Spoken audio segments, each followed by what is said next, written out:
Eny akory aby Jocelyn miaraka aminao tia Ramafana miaraka eto amin'ny vidéo iray vaovao izay tenenana rano fotsiny mahakasika ny izy OneUp no vidéo tsika androany misy ny présentation mahakasika an'izay izy OneUp zay ary ezahako hazavaina aminao hoe inona ny mombamomba anazy io ahoana ny fomba fiasany ary inona no zavatra tokony ataonao zany raha ohatra ka mahaliana anao zay mahakasika ny izy OneUp zay. Lazarintsika Jocelyn Randrianasoniana no miaraka aminao amin'ity profil Facebook ty dia saiko ianao nanaraka tsara ireo posta maro samihafa ataoko eo nimerako eo cliqueo ilay suivi na le follow maraka an'ireo posta maro samihafa ataoko eny amin'ny numerako ianao. Eto amin'ny ilany ankavia hitanao ety ireo contact maro samihafa azonao ifandraisana amiko eo ny Instagram, LinkedIn, WhatsApp, Skype ary ny site misy ana tsy indray fa ny Profit Passport zay misy an'ny izy OneUp ihany koa. Hitanao zay eto amin'ny ilany ankavia numerako ety. Mbola misy azonao fomba ifandraisana amiko ihany koa ao anatin'ny Facebook ihany tsika misy ny page Jocelyn Randrianasoniana hitanao oty misy sariny izy OneUp ny eto amin'ny fond ary ty ny vidéo fampianarana momba Profit Passport iarahana amin'ireo leader ihany koa. Hitanao zay azonao ifandraisana amiko ty page ty amin'ny alalan'ny boîte message hitanao mangamanga eto zay rehefa manokatra anazy ianao. Dia mbola azonao ifandraisana amiko koa ny page anankiray izy OneUp Madagascar hitanao ety azonao ifandraisana amiko ihany koa izy io zany. Dia hitanao koa misy an'ilay boîte message hitanao eto mangamanga eto zay rehefa any amin'ny pagenao any. Azonao atao daholo zany mifandray amiko amin'ireo page anankitelo ireo zany hoe profil anankiray page anankiroa. Dia lasa amin'izay tsika inona ny antsoina hoe izy OneUp ahoana fomba fiasany sy ireo information tsara ho fantatrao ao anatin'izay izy OneUp zay. Information faraparany tamin'ny efatrandro lasa teo de nisy ny ataontsika hoe live event na le fety karazana hetsika anankiray zany ampampahafantarana ny izy OneUp ireo mise à jour maro samihafa niarahana tamin'ny tompon'ny système zay ahitanao an'ny posta hitanao ety misy an'i Peter Wolfing zay tompon'ny site mbola arahantsika zay ao anaty présentation rehefa avy eo ary hitanao ireo leader maro samihafa zay sangany ao anatin'io système io zany. Inona ny izy OneUp ary ahoana ireo zavatra maro samihafa tokony fantatrao mombamomba zay izy OneUp zay. Izy OneUp dia système anankiray créé-ny andriamatoa antsoina hoe Peter Wolfing. Atsika ety fanoratana ny anarany zany. Dia ity rangahy ty no namorona anazy mbola jerentsika rehefa avy eo hoe inona mombamomba anazy fa izy OneUp zany dia système faran'izay tsotra faran'izay simple zay misy ny voambolana nampiasaina ao anatiny ao ary azahoanao vola na ataontsika ihany koa hoe asa en ligne zany. Dia ahoana mombamomba anazy ty rangahy ty zany no tompon'ny système ary maro be ireo système miara-miasa ao anatin'ity izy OneUp ty zany. Lazatsika inona efa henonao ve le izy sa mbola vaovao aminao le fandronesana ny izy OneUp. Raha ohatra mbola vaovao aminao dia mandraisa naoty ataovy pause ny vidéo dia mandraisa stylo sy taratasy dia mandraisa naoty. raha ohatra tsy vaovaonao intsony le izy a, dia anampy ny information efa fantatrao a, ity présentation ataoko ity zany. Dia inona no fanamby mentsika ho antsika izay manaraka vidéo ity zany a. Ny fanamby zany a dia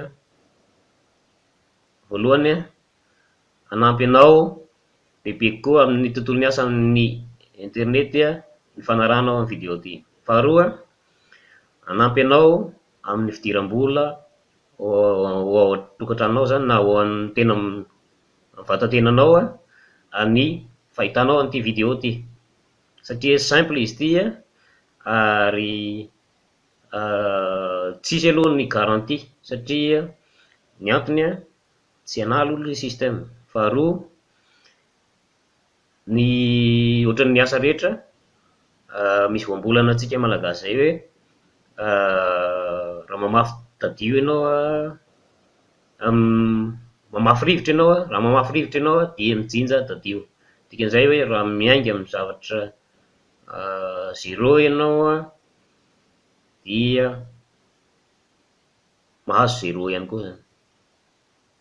Matematika be zany ny aty, tsisy hoe mana avy any an-danitra zany fa miankina amin'ny effort ataonao a, fomba fiasanao a, sy ireo fanarahanao an'ireo étape maro samihafa misy ao anatin'ilay système no ahafahanao mahazo vokatra zany. Tsisy zany a ilay hoe ataontsika hoe tonga tonga ho azy, fa misy zavatra tsy maintsy mandeha miandalana ao anatin'ilay izy zany. Dia afaka manao an'ilay izy ve ianao sa tsy afaka manao an'ilay izy a, fanontaniana zay a apetraka ho an'ny tsirairay. Fa ny valiny a dia tsotra, ny business ity dia natokana ho an'ny olona rehetra eto ambonin'ny tany zany. Raha ohatra mbola firenena misy an'ilay sainam-pirenena tambihy amin'ny inscription ao iny a, ny firenena misy anao a dia tafiditra ao. Madagasikara mazava ho azy matoa hoe hafa tafiditra ao a, efa tafiditra Madagasikara, ary tsika rehetra malagasy a maharaka an'ity vidéo ity na ny eto an-toerana na ny any ivelany a dia afaka manao anazy ity.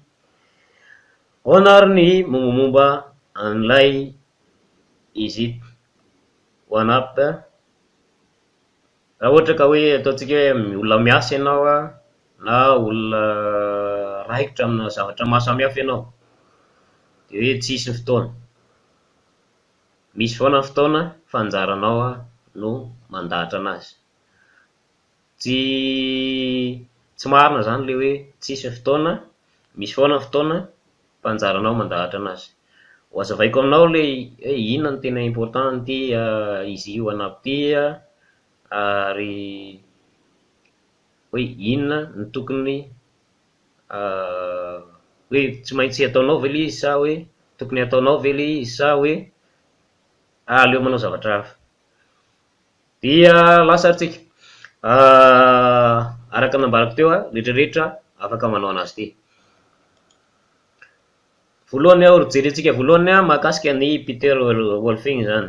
Peter Wolfing dia lehilahy leader anankiray a, malaza eran-tany ny lehilahy a, ary izy a dia fananoratra boky maromaro hitantsika ety ary efa hita amin'ireo haino aman-jery any Amerika, teratany Amerikana moa zany lehilahy, fa manana fiaviana avy any Europe ry zareo. Dia ny système créen'ny Peter io zany, ny izy one up zany dia efa nanampy olona mihoatra ny roa tapitrisa mahery zany, zany hoe 2,200,000 mahery ihany zany a ny olona fanampian'ny Peter tao anatin'io système an'io, satria izy one up dia efa efatra taona ny siny, efa efatra taona mahery zany ny siny a, ary mitohy ihany zay business zay hatramin'izao a, hatramin'izay ka hatramin'izao zany.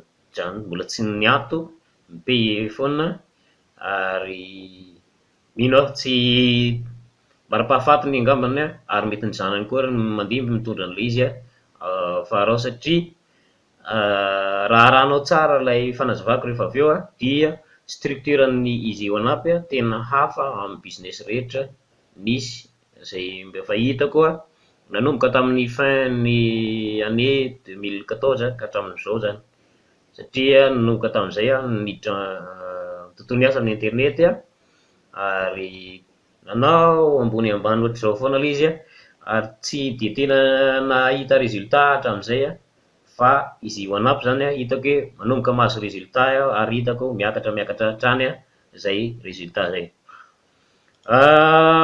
Tia misy sary kely a mamitona ny fiainan'ny Peter, ty mamany a hitantsika ety a, ity ny trano nipetrahan'ny zareo a rehefa nifindra monina avy any Europa ka nakany any amin'ny Amerika zany a, mamany a nanohy ny asa tany tao aorian'ny ady lehibe zany. Dia io izy sary ny tambola kely a efa nanao skoto ny lehilahy, io ty ny sariny tamin'izy tanora, ary ancien marine le izy zany, izy zany a dia ancien marine, zany hoe reny miaramila marine ny amerikana, hitantsika amin'ny film vidéo matetika zay resaka marine zay. Dia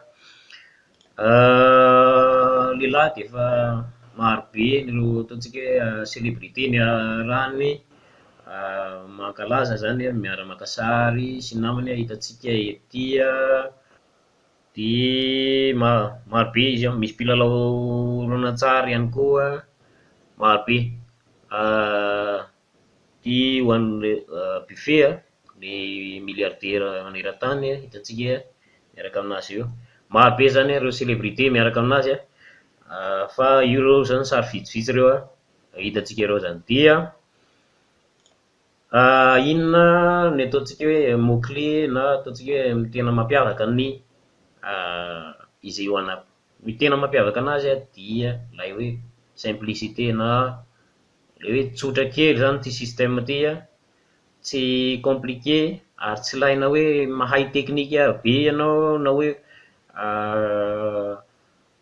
mila mianatra informatika be, fa raha mahay copie coller fotsiny ianao a dia mahay anazy, satria fomenanao daholo zany a zavatra rehetrarehetra ilaina hatraty am-boalohany a ka hatramin'ny mbara-pahazoanao vokatra zany, ary tsy sarotra le izy, ary tsy mila effort be zany a, fa anjaranao mandray tsara note a ireo zavatra tena essentiel dia lasa ianao miasa ao anatiny ao zany.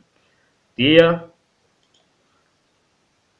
misy karazana produit anaky enina ao anatin'ilay izy OneUp.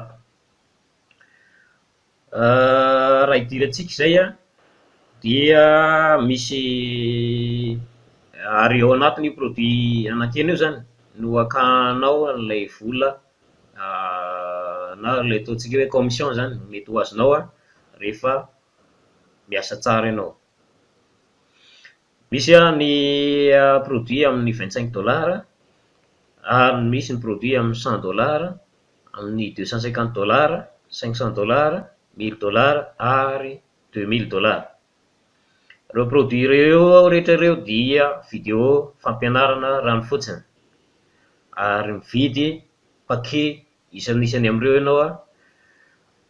Mampiavaka anazy a, raha ohatra ianao zao manomboka ataontsika hoe mividy amin'ny $1000 izay mahatratra any amin'ny 40 heures, zany hoe 40 ora ny vidéo fampianarana ao anatiny, dia tonga dia misokatra azonao daholo zany ireo produit eny ambany rehetrarehetra.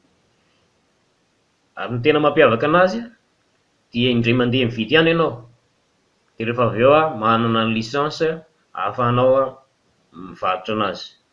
Dia rehefa azonao ilay licence dia sy habetsaka na varotra tianao hotratrarina zany, na hanao varotra ray hetsy varotra ianao na ray tapitrisa varotra, miankina fomba fiasanao zany zay a, fa indray mandeha ihany ilay izy. Ary ny tena tombony be zany a dia vao lafo indray mandeha ianao a dia efa miverina ilay vola nampidirinao, zany hoe miambina ny ankoatran'iny indray mandeha iny zany a, tombony rano fotsiny a ho azonao zany. Zay tena mampiavaka an'ity système ty. Ary fantatro fa vao mijery an'ity vidéo ty ianao dia tsy ahita tory a hoe ahoana ny hanomboako anazy ity, ahoana ny hanaovako anazy ity a. Tao amin'ny plasinao io koa iaho no tonga amin'izao toerana manao présentation ohatr'izao zany. Dia horaisitsika tsirairay ireo produit ao anatiny a, misy ny 25 dollars araka ny nambarantsika teo a, elevation no anarany zany. Dia na hoe zay no level misy anazy zany a, elevation. Produit faharoa dia ny elevation elite amin'ny 100 dollars. 100 dollars fampianarana raha fotsiny izy a, ny ao anatin'ilay izy a, araka nambarako teo. Dia produit fahatelo a, misy ny Vertex zay 250 dollars ny vidiny a. Produit fahaefatra ny Vertex Elite 500 dollars ny vidiny a. Produit fahadimy a, ny Vertex Pro zay 1000 dollars ny vidiny a. Produit fahaenina farany a, dia ny Vertex Live 2000 dollars ny vidiny. Reo zany a ilay produit anankenina izay azahoanao commission ao anatiny. Raha fitina ao anatina tableau anankiray zany a, dia ohatran'izao ry endriny a. Ireo produit ireo zany a, dia misy pakena vidéo daholo ao anatiny ao zany. Vidéo fampianarana miresaka marobe ilay sehatra misy anazy, na business en ligne zay a, na business hors ligne, na ataontsika hoe tontolon'ny asa iainanao andavanandro zany. Dia lasa antsika asehoko anao kely le izy any amin'ny site hoe ahoana zay mpandehan'ny ireo produit ireo zay. Raha idirantsika ny ato amin'ny site dia ohatr'izao ny endriny ary misy an'ireo produit manaky enina hitanao voatanisa eto amin'ny page d'accueil ny site ety zany. Dia ity lay Vertex Live na lay vidéo live farany teo izay mahatratra adiny 7 sy 20 minitra eo ny halavany ary raha membre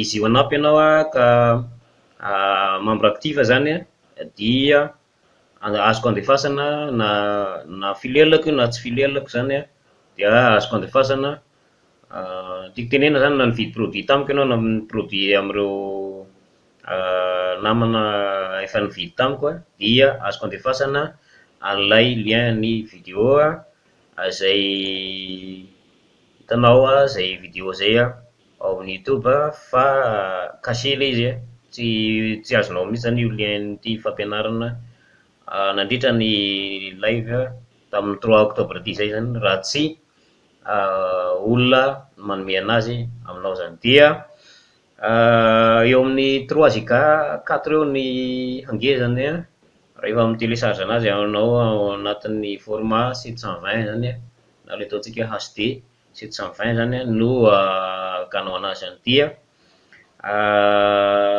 mila membre izy io anampy ianao zany membre actif na ninona level na produit nividinao na 25 na 100 na 250 na mihoatrany fa mila membre actif ianao dia avoko andefasana ny lien an'ity vidéo live farany teo ty zay. Dia verenantsika ilay produit teo manao anatsy ahoana daholo ireo karazana produit ao anatiny tao. Ty ilay produit voalohany ilay ataontsika hoe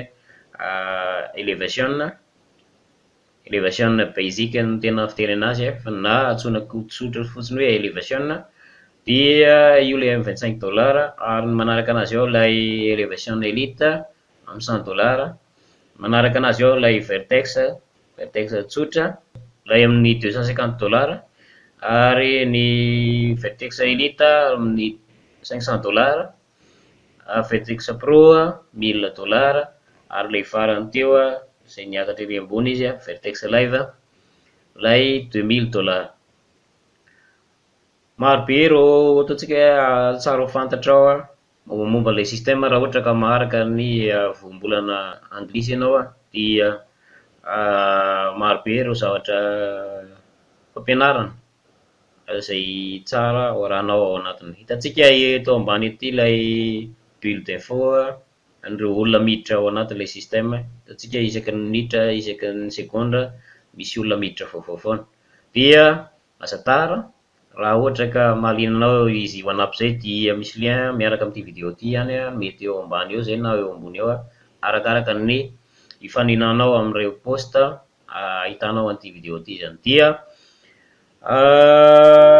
jerentsika tsirairay ro produit anaky enireo inona daholo ny contenu zany. Cliquenao lay tandrify amin'ny product atao ambony aty dia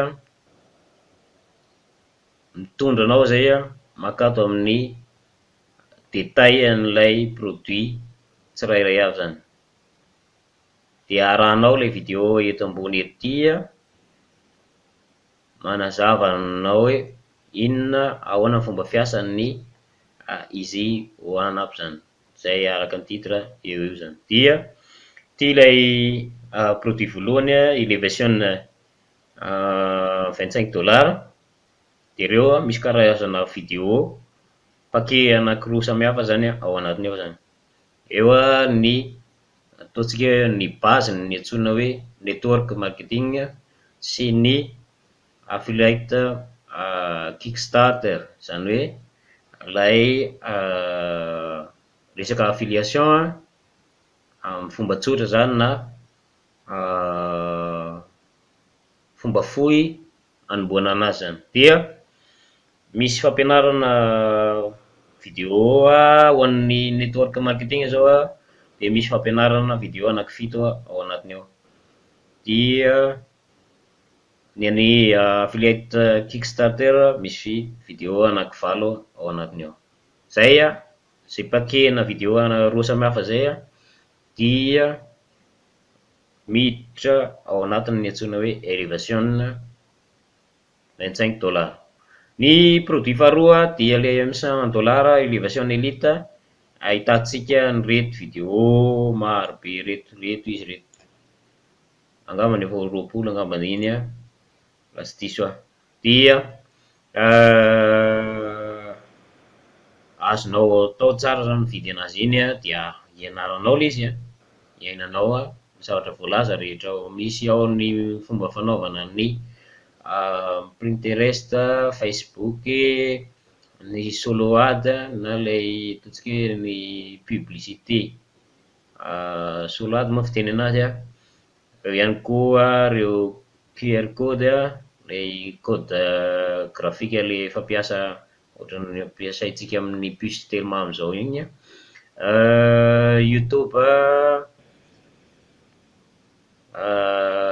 link, resaka lien YouTube cliquable zany maro be zany zavatra hitanao ampianarina ao anatiny ao, ohatra ny fampiasana ny autorespondeur na le ataontsika hoe mail mandeha automatique mamaly automatique na mandeha automatique reny. Dia zay ny ao anatin'ilay elevation elite $100. Dia ny ao amin'ny vertex tsotra lay vertex $250 dia reto indray ny produit ao anatiny ao, ataontsika ireo maromaro koa izy ao. Dia ireo zany ny vidinao dia rehefa azonao ireo dia afaka amidinao indray. Tsotra kely ohatr'izay zany le izy. Ny produit manaraka lay vertex elite $500, somary fohifohy izay ny anazy ato fa mafonja be reto vidéo anaky 5 ao anatin'ny vertex elite reto. Tena faran'izay mafonja satria ato ny ahitanao an'ilay fomba fanaovana trafic aty amin'ny internet dia ilay visiteur ny sitenao na ny lienao zay le antsoina hoe trafic aty amin'ny internet. Trafic any amin'ny fiainana andavanandro dia ilay fivezivezen'ny fiarakodia na fiaramanidina, trafic daholo ny fiteny anazy. Dia fa ny aty amin'ny internet ny atao hoe trafic dia resaka visiteur zany io, zany hoe ny olona mivisite ny sitenao. Dia ary ampianarina atao anatin'ity VTEX Elite ity hoe misy an'ilay antsoina hoe visiteur gratuit zany, zany hoe zero cost, zany hoe tsisy vola alonao mihitsy zany hoe misy méthode hanaovana an'izay nefa. Eo ihany koa fomba fanaovana an'ilay hoe dropshipping. Somary sarotra be ny manazava anazy amin'ny voambolana malagasy satria tsy ny existe taty amin'ny voambolana antsika ilay zavatra. Somary manahirana kely manazava anazy fa maro be zany ny zavatra tenenina ao anatin'ireto vidéo, ary izay teneniko hoe mafonja be ity VTEX Elite ity zany. Dia ny produit manaraka ilay VTEX Pro na ilay VTEX Pro Connect $1000. Reo indray ny vidéo ao anatiny ao izay mitotaly 40 heures reo, totaly ny halavan'ireo vidéo maro be reo zany. Mbola miverina ato ary ilay tato amin'ny $500, fa kosa misy méthode hafa fomba fanaovana anazy. Eo ihany koa ireo ataontsika fomba fimetrizena an'ireo social media rehetrarehetra reo zany, tenenina ato daholo hatramin'ny fomba fidominenao an'ilay réseaux sociaux, ny autorité ao anatiny ireo partage, ny fomba fanaovana LinkedIn, ny Instagram, ny Google Hangout, ny teknika fahazahoana trafic, ny FB remarketing, misy an'izany indray FB remarketing, Facebook ad, maro be izany hatramin'ny fanaovana email marketing, ny coaching, blog authority, maro be zany, maro be fanaovana WhatsApp marketing hitanao ao anatin'ilay VTEX Pro daholo zay resaka marketing arahany fotsiny ao anatin'ny VTEX Pro. Zany hoe raha tena hoe hidomine ny tontolon'ny marketing ianao zany dia ato zany level tonga dia tsara anombohanao anazy. Dia ny produit farany ny VTEX Live amin'ny $2000, dia ireo indray ny vidéo fampianarana ao anatiny ao zany. Misy maromaro ihany koa ireo ary ataontsika hoe karazana performer an'ireo produit tany aloha rehetra zany no tena votoatiny ato anatiny ato, raha ohatra ka nanaraka, satria nanaraka an'ilay live nandritra ny alina iray rano fotsiny teo amin'ny sivy sasany alina lera tentsika nanomboany ilay izy tamin'ny 3 octobre, ary tsy mifarana raha tsy taty amin'ny 5 maraina mahery taty. Tatsika amin'izany fa lava be ilay izy ary saketra tory mihitsy ary nanaraka an'ilay izy fa intéressant be ilay izy dia tsy nahita tory ianao fa nanaraka foana hatramin'ny farany. Ary verina any amin'ny présentation amin'izay tsika, ireo zany ilay produit izay vidinao ao anatin'ilay izy OneUp ary amidinao indray ireo rehefa avy eo. Dia verina atao amin'ny présentation tsika ary ireo ilay famotenana an'ireo produit ilay narahantsika teo zany. Dia nisy fijoroana vavolombelona vietnamienne anankiray ao anatin'ny présentation ny Peter izy ity no nistoniko ary nentiko manao présentation amintsika ihany koa. Dia ty ramatoa ty misy vietnamienne izy tamin'ny 2017 ary avy any Amerika izy mampianatra an'ireo satria dia lasa nipetraka any Amerika izy niafarany.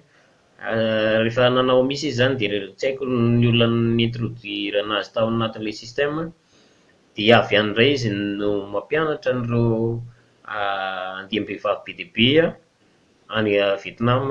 Ity hitantsika ety vidéo rehefa mandeha amin'ny présentation ny Peter ianao tena hitanao mandeha vidéo eo izy mampianatra an'ireo namany mpiray tanindrazana aminy avy any Amerika makany Vietnam zany, manao zoom live mihitsy izy zany amin'ity, ary mitomany aby izay ary izy manao ilay ataontsika hoe satria zavatra tsy nieritreretiny tamin'ny fiainany mihitsy zany hoe ohatra hoe zany mahazo 30 000 dollars ka hatramin'ny 50 000 dollars isam-bolana zany, dia ohatra velo io afaka hiainantsika hoe antsika eto Madagasikara afaka miaina amin'izay zavatra izay ihany koa. Vietnam zany hoe tsy mifanalavitra ny fiainantsika eto Madagasikara ny fiainan'ny mponina any an-toerana. Anjaranao fotsiny hoe ahoana ny fomba anombohanao anazy, zay zany no safidy apetraka ao anao.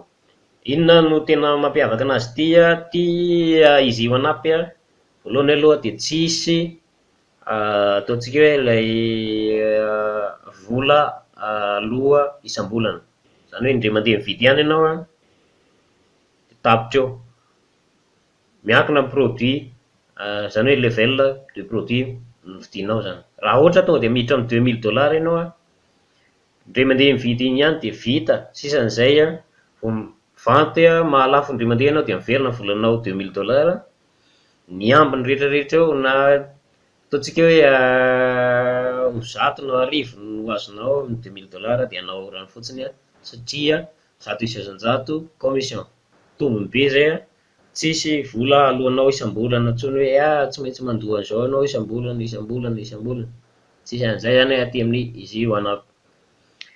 Faharoa, ilay commission ao aminazy dia 100 isan-jato araka ny nambarako teo zany, zany hoe vidy produit ianao amin'ny 2000 dollars dia mivarotra ianao amin'ny 2000 dollars. Ny vola azo eo dia tonga dia miditra amin'ny poketranao raha eo fotsiny, ary paiement membre eo. Azavaiko kely zay satria misy mieritreritra n'ilay izy io anampy hoe MLM ve io, tsy MLM ny izy io anampy fa digital franchise moa ny tena fitenin'ny zareo anazy, zany hoe mividy produit ianao dia mirevendre produit, zany hoe tontolona vente rano fotsiny zany ianao atao anatiny ato. Ka mazava ho azy tsy maintsy olona anankiroa no manao an'ilay fifampivarotana fa tsy hoe olona sy robot no mifampivarotra zany. Dia le endriny zany ohatra hoe MLM le endriny, fa tsy MLM le izy satria tsy mirecruter olona ianao eto fa mivarotra produit. Mazava ho azy tsy maintsy olona no mividy ny produit-nao.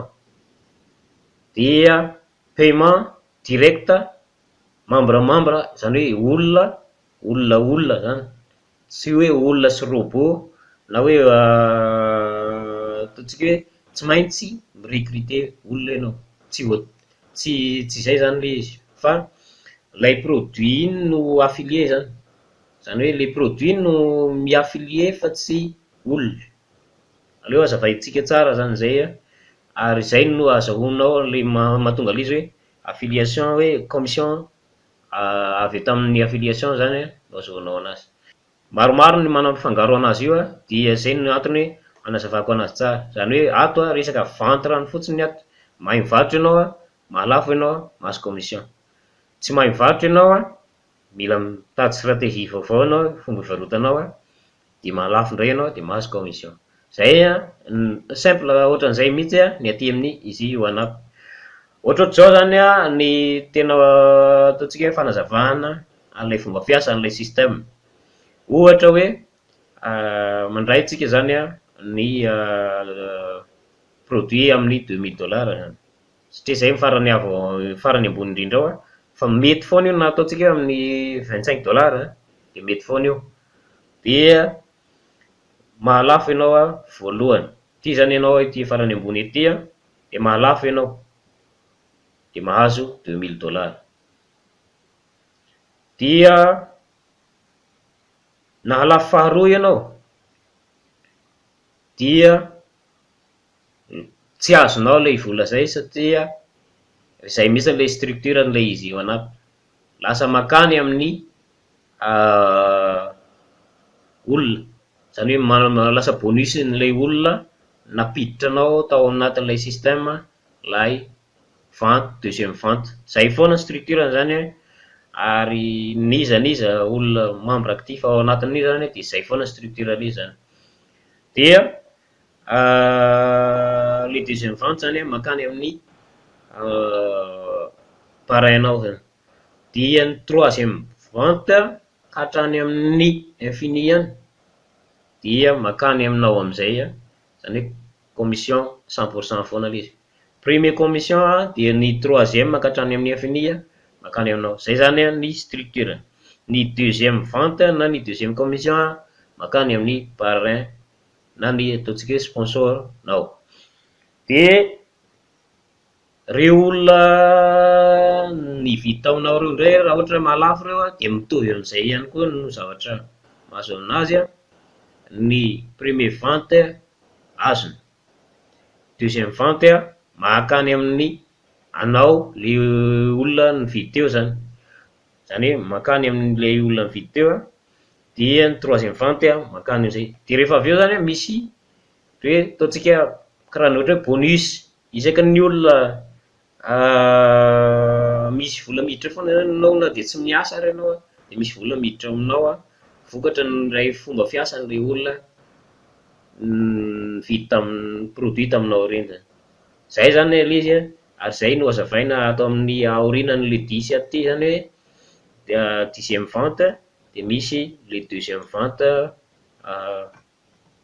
misy an'ilay deuxième vente hitanao a, ty zany miakatra foana any amin'ilay parrain foana, deuxième vente, zay le mahatonga le 2 be dia be iny raha ohatra 2 amin'ny 25 dollars dia 25 dollars foana deuxième vente miakatra aminao foana.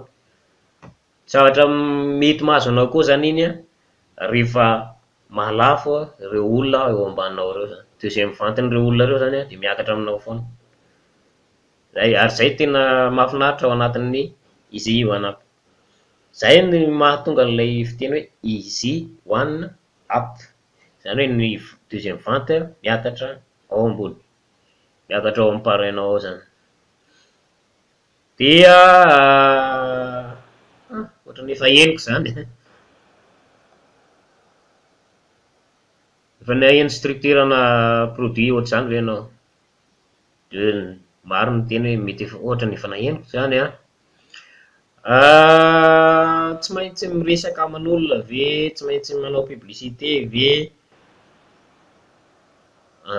Dia averiko aminao fanontaniana hoe raha vao mivarotra ianao dia apetraho eo fotsiny le varotra anao, malafo ve ianao sa tsy alafo? Fanontaniana zay a, ary mampisaina be a, mazava ho ahy tsy maintsy manao publicité ianao a, tsy maintsy manao promotion ianao a, tsy maintsy manana stratégie ianao a, mba ataontsika hoe hisongonanao an'ireo mpivarotra hafa, satria tadio a membre rehetrarehetra ato anatin'ny Easy One Up a dia mpivarotra mitovy aminao. Dikan'izay a mila manana stratégie ianao a, anao manokana ahafahanao mivarotra na ahafahanao manao mi-conclure vente isaky ny misera ianao zany. Amin'ny voambolana antsika moa zany dia tena hoe misera dia mila mahay misera ianao zany. Dia ilay fanontaniana mahafinaritra be a, hoe tena ho azoko atao ve ty? Mazava ho azy azonao atao ilay izy a, 30 dollars fotsiny dia ahafahanao manomboka anazy, zany hoe mety misy frais kely a ny transaction ao anatiny a, zany hoe mety 32 33 dollars eo a maximum ny vola ilainao hanomboana anazy. Mety be amintsika malagasy io satria isaka indray mandeha any a, ny antony itenenako ilay hoe 30 dollars misy 2 paiement ao anatin'ny Easy One Up arakaraka ny level de produit misy anao zany, dia ireto ny fandehany zany. Ny raha ohatra ka amin'ny 25 dollars ilay élévation iny no paquet vidinao a, dia misy 5 dollars payena makany amin'ny site. Site zany tsy maka vola be aminao a, hitantsika tsara fa tena frais kely a no alain'ilay site. Raha ohatra ka élévation élite 100 dollars no paquet vidinao a, dia mandidy rehefa avy eo anao mandoa sady mipihany ny 100 $ iny zao, de rehefa avy eo mandoa ny 10 $ makany amin'ny site, de activenao de afaka sady mivarotra ny amin'ny 25 $ ianao, afaka mivarotra amin'ny 100 $ ianao. Raha ohatra to de miditra ato amin'ny réversion elite ianao zany de tsy mipay an'le ato ambony tsony tonga de ato ianao de misokatra ho anao daholo ny ao ambony. Zay le tenenina eto amin'ny phrase anankitelo eto ambany ety. Dia raha miditra Vertex ianao amin'ny 250 $ de tonga de afaka manao venty an'izy telo indray miaraka, na amin'ny élévation zay na amin'ny élévation elite na ny amin'ny Vertex, fa misy an'ilay 25 $ fotsiny ny payenao makany amin'ny système. Fa raha ohatra ianao zany hoe tenena hoe avy any amin'ny élévation ianao niditra de tsy maintsy mipaye an'ity 110 $ ty indray ianao rehefa hampiakatra ny comptenao. Fa raha ohatra vao manomboka fotsiny ianao amin'ny voalohany ka tonga de miditra amin'ny 250 $ dia tsy mila mipaye an'ireo ambanin'ireo tsony, fa ity 250 sy ny 25 $ ty fotsiny payenao ndre mandeha mipaye ihany dia revendre ianao ka na ataontsika hoe ho ray volana na ho herintaona ianao na ho telo taona ianao mahavita ny venty anankiray iverenany volanao ny ambiny ange tadio fa tombony rano fotsiny. Eritrereto tsara ary makafy sahinana tsara ianao de eritrereto tsara hoe manao ahoana marina moa tena fandehan'izy ity, de eritrereto zany ataontsika hoe indray mandeha mahavita venty ianao miditra 250 $ zany, ampitombo 4 arivo eo amin'ny vola malagasy de hitantsika hoe manao ahoana fidirana amin'izany. Azo atao zany ohatra hoe manao venty ianao mitady vola aloha ianao zany anombohana anazy, tady tous les moyens anao hoe halafosana amina level anankiray na 100 $ io, 100 $ zany manodidididina ny 2 millions mahery kely eo ny valeur an'izany. Dia anjaranao zany ny hoe ilona amin'ny level de produit manao ahoana tianao hiaingana aloha. Ny produit manaraka azonao atao miainga amin'ny Vertex elite ihany koa izay 500 $ ny vidiny de misy frais 50 $ alonao makany amin'ny système. Hitanao tena hoe kely le frais alain'le système. Ny amin'ny Vertex Pro 1000 $ ny vidiny ndre mandeha ihany io dia mandoa 100 $ ianao makany amin'ny système.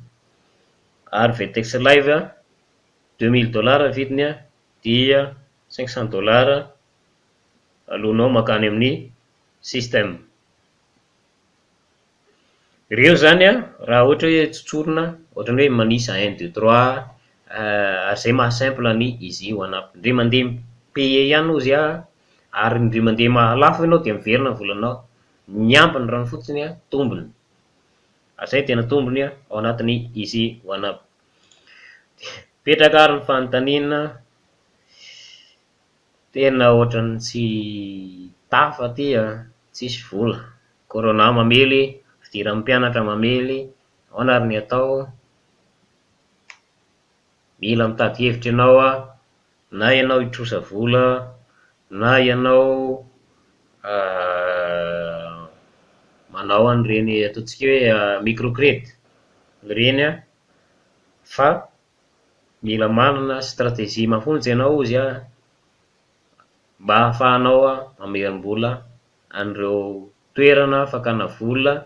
Ireto voatanisan'ny Peter eto reto dia ireo mpampindram-bola traditionnel moa fiteny anazy ary aty amintsika mbola le microfinance tsotsotra reny no misy. Anjaranao fotsiny no mijery hoe mety aminao le opportunité sa tsy mety aminao,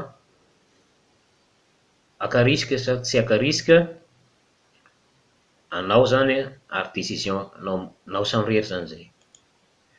Asa antsika lasa ho antsika rehetrarehetra ka vonona anao ny izy one up mifandray samiko ary manao création na compte dia mifandraisa amiko amin'ireo toromarika mahasamihafa aorianany ny fanaovana inscription.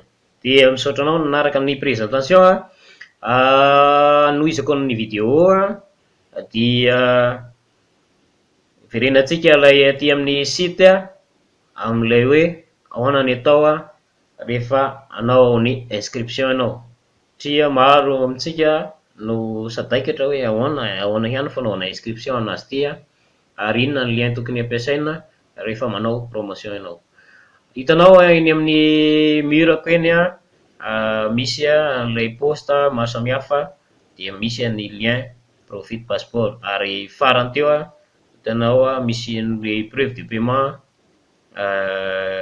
nampiasaiko ny wallet ny atomique wallet zany nampiasaiko hitantsika ety nazahoako ny $25 farany teo araka ny hitanao io paiement ny elevation basique zany na ny elevation tsotra $25 azo farany teo tamin'ny date ny le 4 octobre teo zany. Dia tamin'ny floral hitantsika ety floral sasany teo nalafo tamin'ny $25 anankiray. Fa raha ohatra jerentsika ny ao amin'ny back office ka dia efa navita vente anaky enina no tena marina, efatra ny hitanao ety amin'ny $25 dia mahatonga anazy $100 ety fa ny roa tamin'ny $250 fony mbola tsy active efa nanao promotion tsy mbola zany hoe mbola tsy actif ilay Vertex aloha le membership $250 dia lasa niakatra nakany amin'ny parrain koa ilay vola $250 anankiroa tamin'izay fotoan'izay. Efa mahatratra 920 ireo membre non actif noho ny antony maro samihafa, eo ny tsy fananam-bola, eo ihany koa ataontsika ireo opportunité hafa zay eritreretin zareo hoe mety amin'izareo fa liana fotsiny na hoe curieux dia mba nanao inscription zany. Dia araka nambarako teo matetika hitanao eny amin'ny poste ataoko eny misy ny lien profit passeport no fiteny anazy ary hitantsika zay na ny amin'ny page koa matetika misy an'ity lien profit passeport, misy an'le identification 13961 iny eny amin'ny farany eny.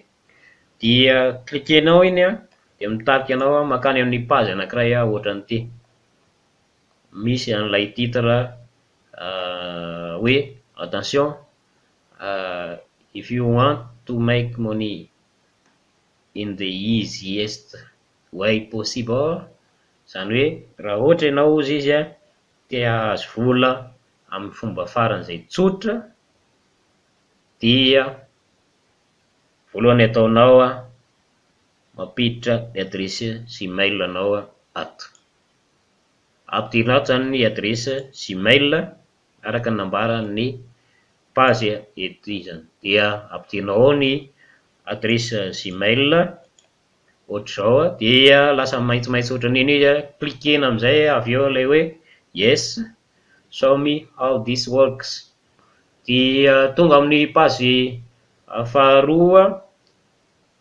ohatry ianao, tonga amin'ny page faharoa ohatry ianao izay ionanao amin'ny tompon'ny profit passeport Andriamatoa David Dikel, zay fiantsoana anazy io izy io izy no namorona n'ilay antsoina hoe profit passport. Profit passeport dia système anankiray misy an'ireo système fidiram-bola anankifito ao anatiny. Ny voalohany ao anatin'izay dia ny easy one-up, gratuit ny profit passeport, ny miditra anazy zany dia $0, tsy andoavanao vola zany miditra anazy, ary zay ny antony ampiasana anazy ity.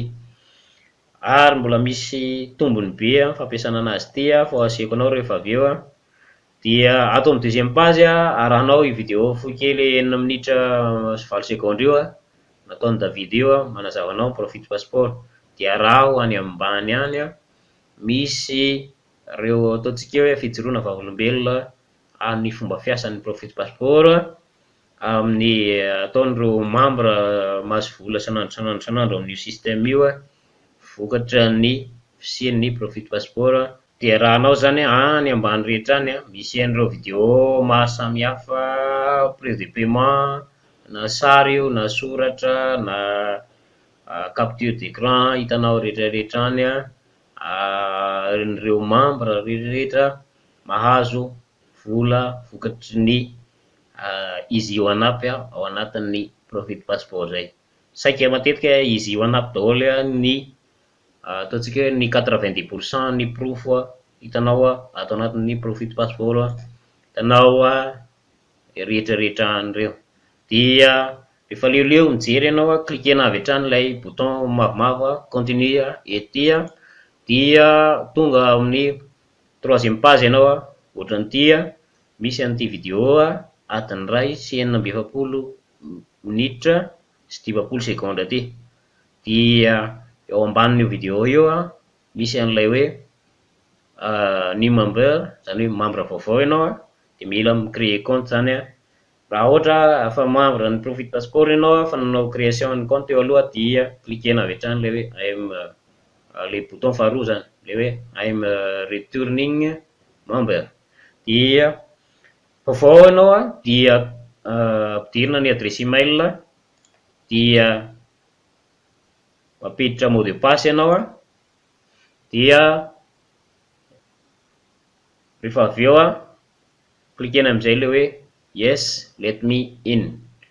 To adresse email mitovy ampidirinao tao amin'ny voalohany iny ihany le izy dia cliquena avy hatrany le hoe let me in, yes let me in. Avy eo ianao dia tonga amin'ny page ary manao login amin'izay rehefa avy eo aorianan'ilay inscription ny nataonao teo zany dia tonga ato anatin'ilay page farany ianao zay mbola hitanao eto ilay vidéo webinar fiteny anazy manazava ny tsipiriany rehetrarehetra momba ny profite passeport ary reo étape maro samihafa ao anatin'ilay izy azavainy ao anatin'ny vidéo lavabe io. Zay mahalava anazy tena sehony A à Z ilay étape ataonao ka na tsy azonao le teny anglisy teneniny dia araha le vidéo fa hitanao ao anatin'ilay sary hoe ay zao ny fanaovana anazy, zao fanaovana anazy. Dia vita zay dia mahazo lien tokany ianao eo ambanin'io vidéo io ohatran'ny ety ary io lien io no ataonao promotion rehefa avy eo. Ny manaraka ny tsara ataonao ihany koa dia milohan'ny rehetrarehetra aloha dia cliqueo ilay ry ambony misy an'ity hoe Facebook community ity dia tarika anao zay mankany amin'ny Facebook group ny David. Dia inona ary ny zavatra atao manaraka, ny zavatra ataonao manaraka manao création ny compte tsirairay ny business tsirairay ao anatin'ny profite passeport ianao. Dia atao voalohany ty voalohany ety ilay izy io anapy dia cliquenao avy hatrany ilay bouton sign up ety. Vao cliquenao io dia tonga amin'ny page anankiray ohatran'ity ianao.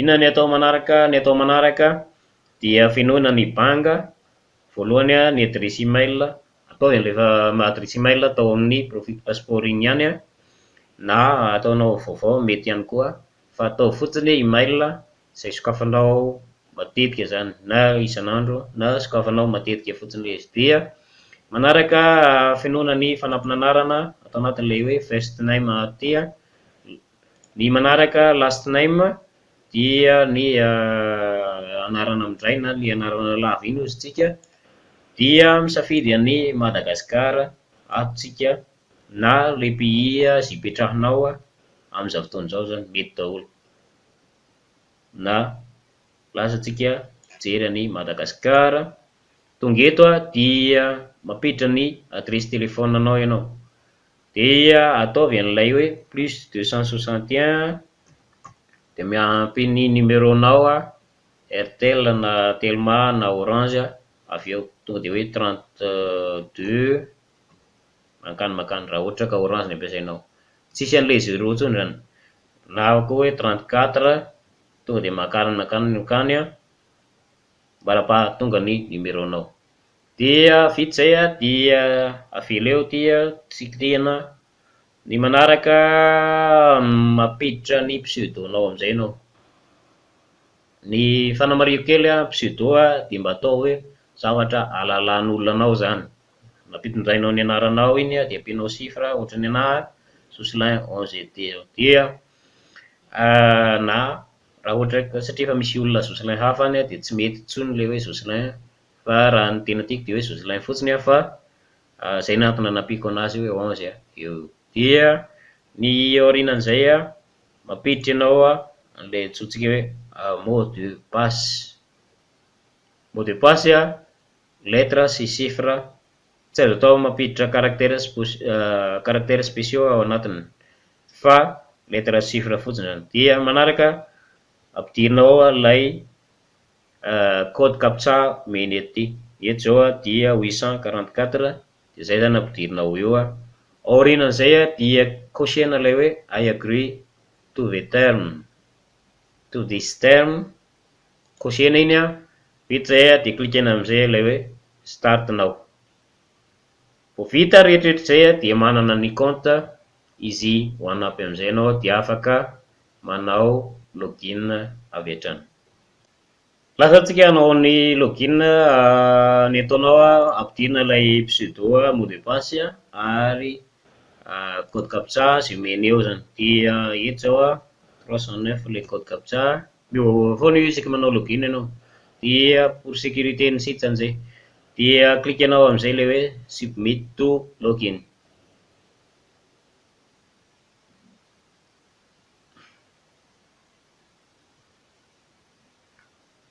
Tonga ao anatin'ny back office ohatr'izao ianao. Inona zavatra ataonao manaraka? Zavatra atao manaraka dia klikena ilay hoe my account, dia ao anatin'ny my account io misy an'ilay hoe profile, fa mialohan'izay tena zavatra tokony ataonao aloha dia tena hoe manaraka an'ity vidéo na le fiarabana fahatongavanao ny izy OneUp dia manoro anao an'ireo, raha ohatra mahazo teny anglisy ianao dia manoro anao an'ireo zavatra ilaina rehetrarehetra atao anatin'ny izy OneUp ianao. Dia ny zavatra atao klikena avy hatrany ilay my account dia my profile, dia miedite ny profilanao ianao zany, finoina daholo ireo information personnel ao anatin'ilay izy, finoana idirana tsirairay ato no mampiditra sary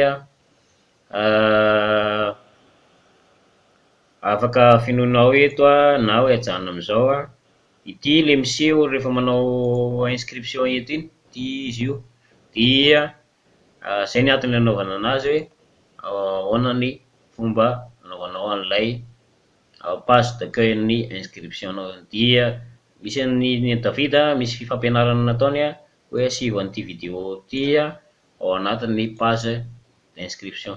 Dia raha ao amin'ny voalohany ianao dia ao sary ny madama mitazona iPad zay ny eo, dia misy valeur kokoa ny vidéo nataon'i David ety noho ilay valeur an'ilay olona mitazona iPad iny fotsiny, satria resaka chiffre na resaka vola no tenenintsika atao anatin'izy OneUp ny rehetrarehetra tia resaka vola zay dia mazava ho azy tsy maintsy hijery an'ity vidéo ity le olona hoe inona ny voalaza ato, hitantsika ety $180,000 mahery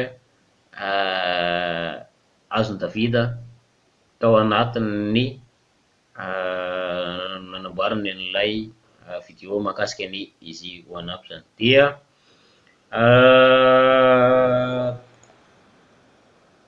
finoinao tsara zany profil mombanao ety ampidirina ny sary dia uploadena makana, dia resaka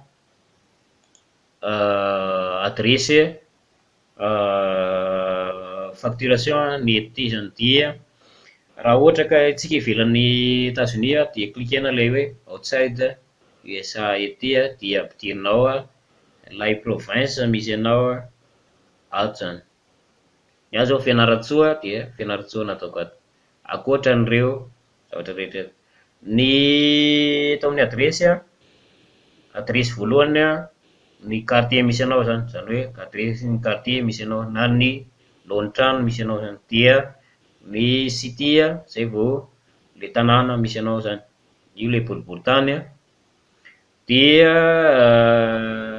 manaraka ilay zip dia code postal, raha ohatra ny Antananarivo ianao dia ataovy an'ilay 101 dia mety Fianaratsoa ianao 301 mety dia ny ato misafidy an'ilay tsika satria ivelan'ny États-Unis dia atao ato province ohatra hoe Fianaratsoa zany, dia ny mazava ho azy ny country na ny firenena dia misafidy an'i Madagasikara ato tsika. Ny manaraka dia fenoinao an'ireo information momba ny paiement. Ity no miseho rehefa hanao achat ny produit le olona eo zany hoe ny olona hividy ny produit aminao zany, dia azonao atao manao copie an'ilay texte koa ato iny dia sy mety aminao zany raha ohatra manana compte mazava ho azy ny Western Union kosa ianao afaka mandray vola amin'ny Western Union na Fedex na MoneyGram, mety daholo zany io fa izy fotsiny tsy maintsy zavatra international iraisana ohatran'io zany no takian'zareo zany, tsy mety fotsiny raha ataonao hoe mivola satria tsy international ilay mivola. Raha ohatra ka hanao publicité an'ilay preuve de paiement anao ianao dia tsy fantatry ny olona satria tsy international ilay vola, dia azonao atao mampiditra PayPal. Tsika tsy manana an'ilay Stripe Madagasikara, tsy mety amin'ny Madagasikara ilay Stripe, mbola tsy tafiditra amin'ny zona Stripe ny Madagasikara, dia raha ohatra ka gasy mipetraka any ivelany ianao dia mety ny Stripe, dia ny Bitcoin mety dia ampidirinao ao ny adresy Bitcoin anao, PayPal adresy email PayPal anao, dia Western Union mazava ho azy tsy maintsy ny numéro anao sy ny anaranao feno amin'ny karapanondro iny no ataonao ao, sy ny hoe mila miconnecte par Facebook ianareo na par numéro téléphone zany, dia zay no ampidirinao anatin'io. Hitan'ireo membre rehetrarehetra hanao inscription na hoe hividy produit aminao iny zany information iny rehefa hanao achat zareo. Dia raha ohatra ka mampiasa carte de crédit zany hoe tsy débit fa crédit dia zany hoe le carte azo chargena direct reny zany, rehefa manao achat le olona dia tonga dia carte zany zany hoe miainga amin'ny carte anankiray makany amin'ny carte anankiray, dia nohona ny autorisation ny carte apetraka ao anatiny ao zany. Ity ilay resaka Stripe teo misy an'ilay code sy ny compte Stripe raha ohatra ka mandeha, fa tsika eto Madagasikara tsy mandeha an'iny, Solid Trust Pay efa tsy mandeha intsony na ny finoan'zareo mihitsy Madagasikara tsy tafiditra amin'ilay izy.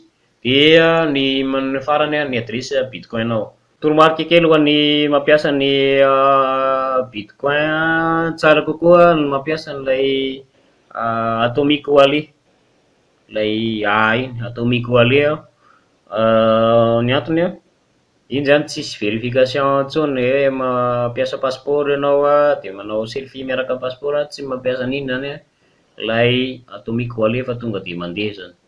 Fa raha ohatra ka mampiasa Coinbase sy ny namany ianao misy fotoana ianao mandeha tsara ilay izy, tampotampoka eny bloqueny ao ny volanao mandritra ny tapa-bolany rotokom-bolany, io ianao tsy accès amin'ny volanao fa hoe tsy maintsy manao vérification nefa tsy maintsy mila passeport ilay vérification. Dikan'izay aleo mijery zavatra simple kokoa tsika dia ny Atomic Wallet ny hitako hoe tena mety. Somary lafolafo kely ny frais-ny a fa na izany na zany a sécurisé kokoa io satria misy mot de passe idirana aminazy.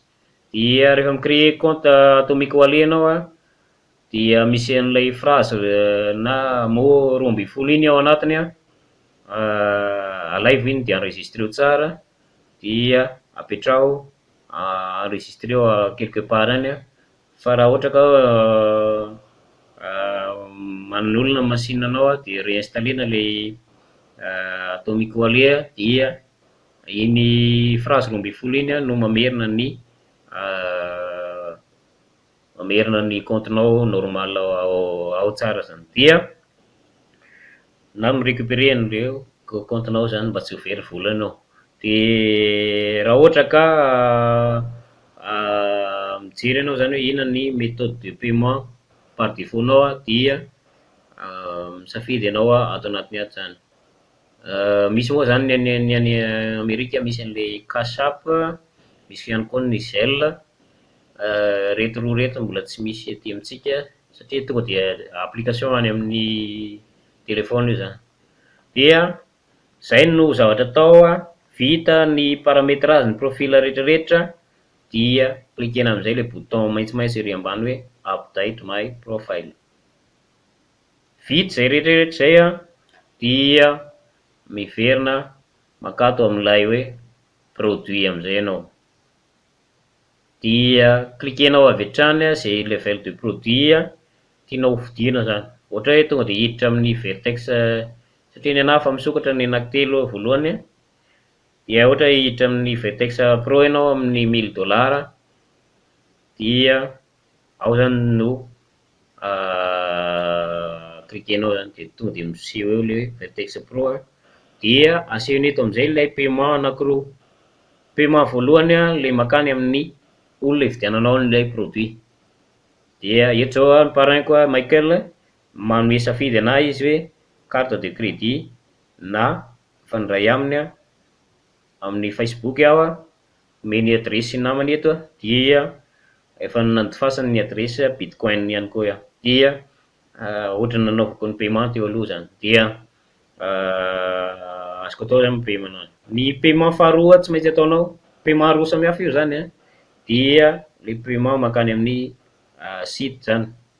Iny paiement makany amin'ny site iny anaovandreo an'ilay mise à jour maro samihafa ipehevana ny reo webmaster na le mpikirakira ny site ary ipehevana ihany koa ny hébergement site zany hoe lay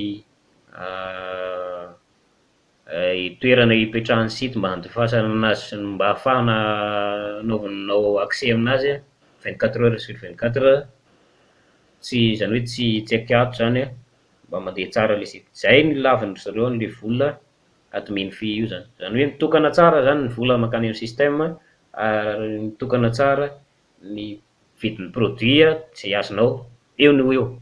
Vao misy olona mividy ny produit-nao dia azonao eo no eo le vola. Na dia tsy connecté anao amin'ny alalan'ny famitrahanao ny paramétrage tany amin'ny profilanao zay miseho eto iny. Dia important be zany zay ary arao tsara zay toromarika zay rehefa hanao an'ilay paramétrage ny profilanao ianao.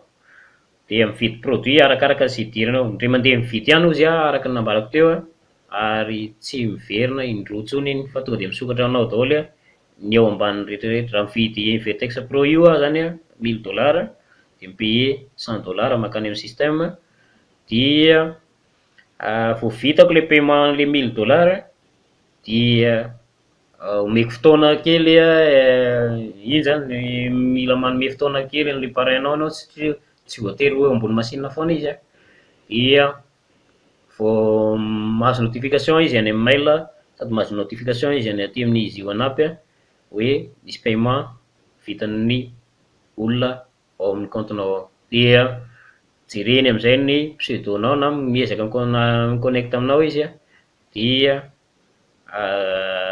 marqué ny Michael hoe payer les $1000 dia active amin'ny part misy amin'ny Michael zany azan'izay.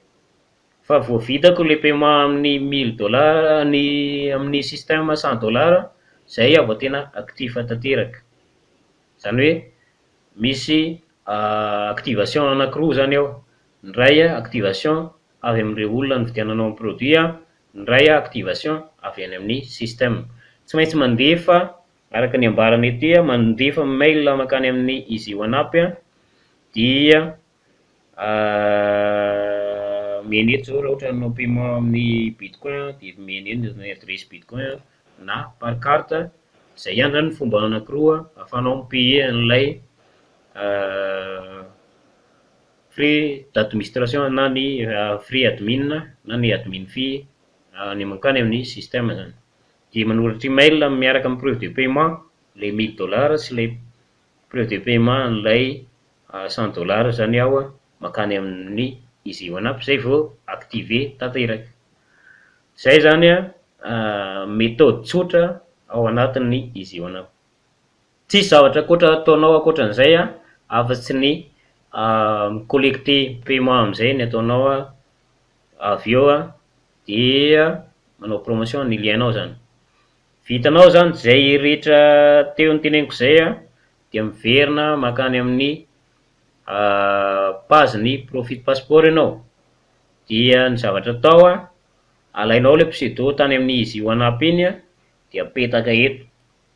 Afaka soratanao le izy na ataonao copier-coller ihany koa zany. Dia rehefa vita eto le izy dia cliquena am'izay le hoe save update ety. Dia mandeha ianao midina makany fitaina aby zany ny inscription amin'ireo business anankifito ao anatiny ao ireo. Mitovy amin'ny nanaovanao an'ilay izy io anampy teo ny rehetrarehetra any. Misy vidéo ohatra zao ny an'ny forçage eto amin'ny business fahaefatra, misy vidéo mampianatra ao anatiny ao. Ohatr'izany koa ny an'ny izy io anampy teo misy vidéo tutoriel foana zany eny ambany eny manoro anao. Misy dia misy tsy misy fa arahanao zany le izy. Dia alaina le pseudo foana dia averina maketo marapahatonga ireo ny business fahafito eto amin'ilay ringless voice mail traffic ety zany nataonao amin'ny farany zany, fenoina farany zany. Ny remarque kely amin'ny fahaefatra somary manano sarotra kely satria tsy maintsy tonga dia manana vola amin'ny Tron ianao zany na amin'ny Ethereum ahafahanao manomboka an'ilay forçage. Eto ny ato dia forçage amin'ny Ethereum aloha zany ny ato amin'ny profit passport. Fa rehefa manao inscription any amin'ny forçage ianao dia mangataka na izy Tron na Ethereum zany. Fa tsy maintsy Ethereum anao zany raha ohatra ka miditra ato zany. Dia cliquenao lay bouton sign up ety raha ohatra ka mahaliana anao zay. Fa azonao atao ny mijanona amin'ny business voalohany ety aloha dia ety no hamasahana ty izy io anampy ty dia amin'ny alalan'ity ny antony ampiasantsika anazy ty dia ny antony hitavida zany manao promotion amin'ny olona rehetra ampidirinao anatin'ny profit passport. Izy mandefa email isan'andro, izy no amin'ny alalan'ny fahitan'ireo olona ireo preuve de paiement isan'andro ao anatin'ilay groupeny ity hitantsika ety io zao 28 minutes lasa teo ity Anthony ity niditra $500. Io mail nisokafany io nataony sary tamin'ny telefona ety. Dia hitantsika Karen vao adiny 3 lasa teo niditra $2000. Anio alahady io vao eo mihitsy io zany. Zany hoe mbola sabotsy any amin'izareo zany fa alahady ety amintsika zao zao. Dia hitanao ny Karen jereo tsara ny azy to dia nanomboka amin'ny $2000 izy zany matoa miditra $2000 ary stripe payé par stripe ny azy zany. Dia olona ny azy membre active 7 non active efa niditra vola hatramin'ny $4000 mahery izy zany hitantsika ety. Manaraka ao i Dillon io miditra $2000 ihany koa anankiroa mihitsy ny anazy, $4,000 zany ny azony, satria to de anankiroa ny anazy amin'ny $2,000 no azony. Hitantsika ny anazy teo zany, mbola adiny ray lasa teo zany zay a. Marobe ny preuve de paiement midina rehetra any a. Ity Biki $4,000 ihany koa, hitantsika ireo ny preuve de paiement a. Dia Paolo anisan'ny sangany ao anatin'ny système profit passport ihany koa, io $500, dia misy $2,000, hitantsika ireo 2500 zany azony Paolo a. Vomaly io a, hitantsika ireo zany a. Tony maro be zany, ireo Ali sady mividy tômôbila hono izy dia nidiram-bola ihany koa. Teneneo io mividy an'ity tômôbila ity izy a, eto mivogaga izy tonga dia misy vola miditra ihany koa ao amin'ny compteny a. PayPal zany io hitantsika io, imprime écran na téléphone io zany hitantsika io. Dia ity Jim maro be zany preuve de paiement any rehetra, misy ireo membre rehetrarehetra mampiasa ny profit passport zany io, ankoatra ny membre tsy membre ny profit passport fa membre ny Easy One Up tsotra, dia any amin'ny misy an'ilay groupe antsoina hoe Easy One Up company, dia any indray zany a misy preuve de paiement maro be ihany koa any a. Fa arakaraka an'izay tianao hidirana zany, fa ity a tsehiko anao le email ny David hoe hitantsika ireo a mbola tamin'ny ray alina maraina teo, tsika amin'ny 4 maraina zao a, io a mail ny David a, io misy mail ny David foana isan'andro zany ohatran'io a, makany amin'ny olona rehetrarehetra zay ampidirinao amin'ny profit passport a, zay manetsiketsika an'ireo olona reo hoe fiteny anazy moa le hoe manao follow up zany, na le manetsiketsika an'ireo olona reo hoe masadara fa ny olana ka mahazo vola avy. Dia David zany manao an'ilay promotion ny lienao, dia satria raha vao membre ny profit passport izy a dia manao login dia mahazo lien ohatran'ny anao ty ihany koa. Dia mazava ho azy a manao inscription amin'ny lienao etsy ambany izy a, rehefa anao inscription ny Easy One Up ka ahafahan'ny David mandefa email aminazy sanandro, misy mail tonga foana zany. Zay amin'ny ankapobeny mahakasika ny Easy One Up a, sy ireo tsara fantatra. Misy ihany koa page ny Frony koa amin'ny alalan'ny V-Conversion Pro a, misy an'ny Michael zay parein koa, misy an'ity vidéo ty nataon'ny Michael tamin'ny janvier a, ary misy an'ny ty vidéo anankefatra aty ao amin'ny deuxième page zany. Rehefa inscrit anao a amin'ny nomeno an'ireto information reto a, dia tonga dia viré automatique ianao makato amin'ny fampianarana to amin'ity. Mitovy ihany amin'ny profit passport teo ihany io a, ary mbola fa le étape a mizara efatra fotsiny hoe ato a création compte a, sy ireo toromarika maro samihafa. Afaka omekonao gratuit io a rehefa membre ny Easy One Up ianao. Dia fandraisamy koa ary azadino ny mizaima ny vidéo tsika, alefa ambany eo ihany koa ny commentaire anao a, ary mandefasa MP raha mahaliana anao a, zay Easy One Up zay. Manam-peona amin'ny vidéo manaraka indray a. Zosilay Randrena Soloniana niaraka taminao a, rahasoa vidéo manaraka indray a. Veloma tompoko.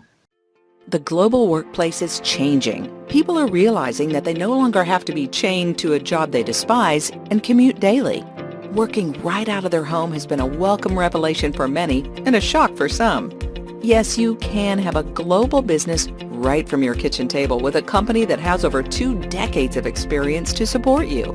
If you are watching this video, chances are you're looking for a way to generate some extra cash flow from the comfort of your own home.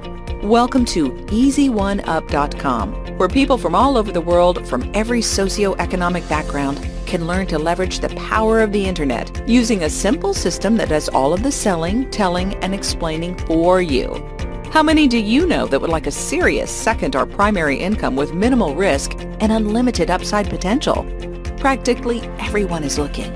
With a simple text message blast, email, social media post, or postcard to a list of people that are interested in making money from home, you could very easily be on your way to commissions of $25, $100, $250, $500, $1,000, or even $2,000 in a single day.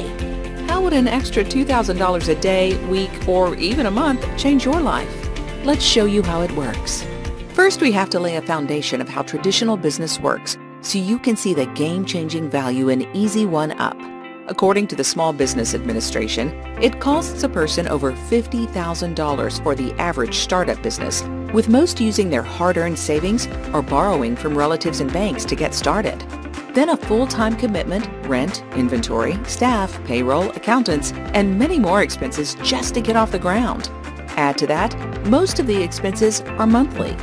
This is not to mention if you have a product and marketing expertise to sell it. It's also necessary in most cases with a 3 to 5 year commitment to even break even. You can see why most people fail. It's a daunting task, to say the least, which is why over 90% fail in just a few years, with the loss of 100% and more of their money, not to mention the incredible stress. You can, of course, buy a franchise with a much higher startup cost, but 1 in 3 go bust as well, and it takes just as long to be in profit. Are you ready for our solution that eliminates all of these major problems? We've deconstructed the traditional business model and imagined a better way. In a May 12, 2015 story, CNBC calls companies like this industry disruptors. If you're not familiar with the term, I'm sure you've heard of companies like Uber and Airbnb. They reimagined an industry and reshaped it according to what technology and their customers desire. While we're not associated with these fine companies, we like to think of Easy One Up as also such a company. We've constructed a simple yet very powerful online business model that eliminated many of the roadblocks to owning your own business. We offer a very low startup cost that anyone can afford. You can keep your full-time job if necessary, and no need to invent a product or a website. It's all done for you. The infrastructure and complex behind-the-scenes technical work, such as tracking, download, customer and tech support, and product fulfillment, are also all done for you. Now for the critical part. You get maximum pay of 100% per product sale, and you receive it directly. Let's take another step. All you do is get the word out to a starving public and tell the story. So how do you get started? The Easy One Up concept is actually remarkably simple. First, we start with educational streaming video packages, each of which contains hours of content on the hottest online business building topics today. You choose from one of these 6 video education product packages and make your payment. These packages are the Elevation product package for $25, Elevation Elite for $100, Vertex for $250, Vertex Elite $500, and our Vertex Pro for $1,000, for example, contains over 40 hours of content, and Vertex Live at $2,000, where we hold live events and is chock full of content. You can see a full-length sample on the Products tab on our homepage. All products are a one-time purchase. The company adds a small one-time administration fee to maintain the platform. Once done, you go to your back office and fill in your payment receivable profile, which is how you'll receive payments from your sales, and you're in business. But we don't stop there. Many businesses fail due to lack of training. Not here at Easy One Up. We also have incredible live and recorded training and team support, marketing tools, and presentation systems to aid you in your success. In no time at all, you're ready to start promoting your business. Simply introduce the Easy One Up products and concept to others. Just as you have already done, they choose from one of 6 video education product packages, all of which are built and maintained by the company for you. They will see your payment options, and when a purchase of a product is made, you keep 100% of each sale you refer, plus you get paid directly and instantly. No going through the company to then pay you commission unless you decide to do so. That's the old way. The Easy One Up way is a much more efficient business model. How much can you make? We don't make income claims, but I will let your imagination soar. Let's choose the $1,000 Vertex Pro package for our example. You make a sale, and someone purchases this package for $1,000 plus a $100 admin fee. Remember when we said that the SBA says that it takes years for people to break even, if ever? Well, with our compensation structure, your first sale goes to you, all 100% of it. That's incredible. You've now received your product purchase back with one sale. You can't get faster than one. We then add some leverage so you can build a team. Your second sale rolls up to the first active person above you at that product package as your qualifying sale. Every sale from your third person onward stays with you. Feel free to make as many personal sales as you'd like. Now the power of one takes over. You are their team leader and you can show them this simple system. As a bonus, all sales you keep will also refer their second sale up to you, who will then do the same. Their pass-up sale will go to you. This happens to infinity. All the back office tracking is done behind the scenes by our world-class tracking technology. This bonus structure is similar to a traditional sales teams in corporate America, where the support team benefits as sales are made. We're no different other than we do it on a micro scale. We're changing the lives of thousands of people just like you with a more efficient business model. You can participate part-time or full-time and grow yourself a global, world-class business that you can be proud to call your own.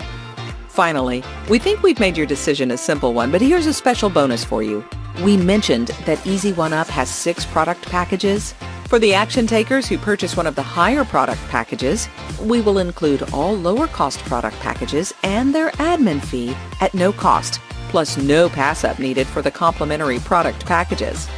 We've got the digital educational products, we've got the marketing resources, and we've got the global network to help you connect with people all over the world who want to earn extra cash from home.